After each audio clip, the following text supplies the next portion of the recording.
So over my shoulder today we've got the Volvo FH 460. Apparently it's the best thing to come out of Sweden since ABBA and meatballs.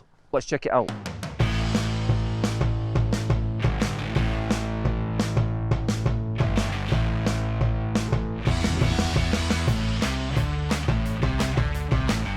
So today's video is sponsored by Ignition Driver Recruitment.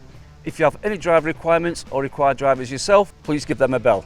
The front of the Volvo, very recognisable. I like the face, very chunky looking, well badged up, you know who it is. You can tell by the grille.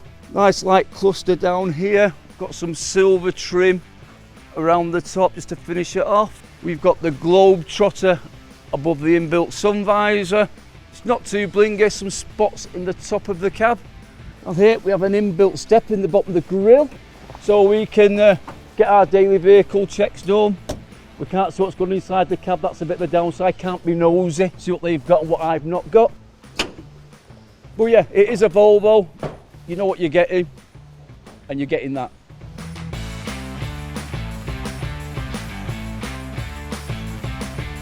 Okay, so side of the Volvo, very recognisable shape.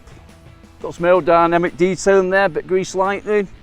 This vehicle comes with IC predictive cruise control, keeps a safe distance from vehicles in front. External lockers, let's check them out. Oh, that's a bit of a disappointment there, Volvo. Couldn't get my slippers in that one. Don't think I could get my takeaway in that one. So we've got the alloys, alloy tank, small catwalk really, that could have been extended. So driver's side, external locker, plasticky trim. It reminds me of being back in the 70s, cleaning my dad's car with Mr. Sheen for hours. Bland. Okay, let's have a look inside the cab.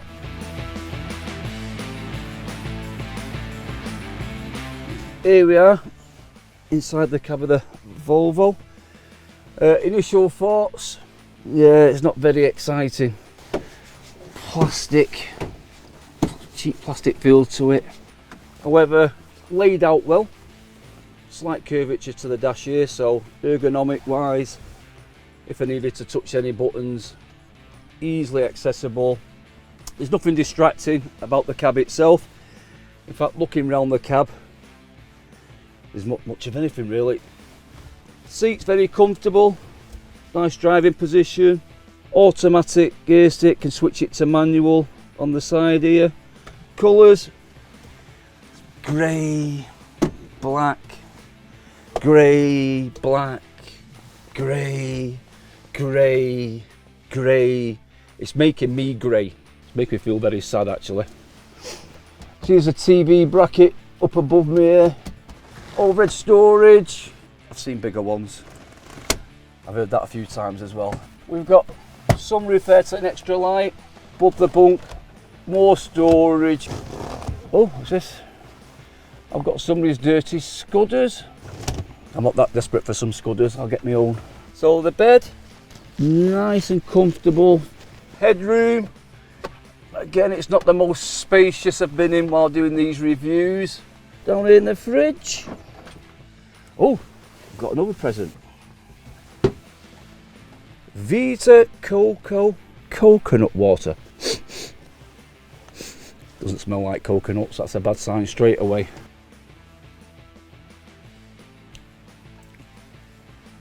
Oh my god, it's like the cat's been sick in a plastic Tupperware thing and I've just gopped it, man. Well, I'll tell you what, I've got a whole new admiration for vegans if that's what you're supping. You're tougher than me because that is rank. Vita Coco coconut water out of 10. I'm giving you a 1. Okay, so to sum it up, I think they could have done more Volvo with the interior. Like I say, no, driving is not about your surroundings. But if I'm going away for a week, I want it to be more homely.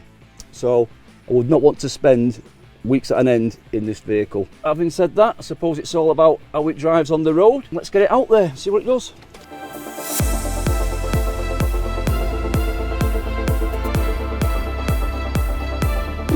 Okay, so we are in the Volvo FH, out on the road doing some urban driving at the moment. First impressions, very smooth, The brakes are doing exactly what they should do, very responsive, light to the touch, not too harsh. Getting some good feedback from the gearbox, can feel it changing as I go up. Doing exactly what it should do. Road's uneven a bit, so getting good support. Seat nice and comfortable. I'd say that's taken out the impact. Steering is not too light. I can feel the feedback from the road. It's doing its job, but there's nothing in the cab to excite you. It's a straight truck.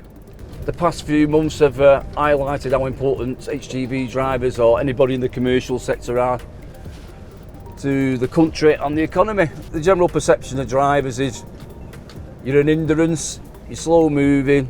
However, what they've all realised, it's a very important job. Without drivers, there's nothing getting on the shelves, so you're getting no food, there's no goods, no consumables.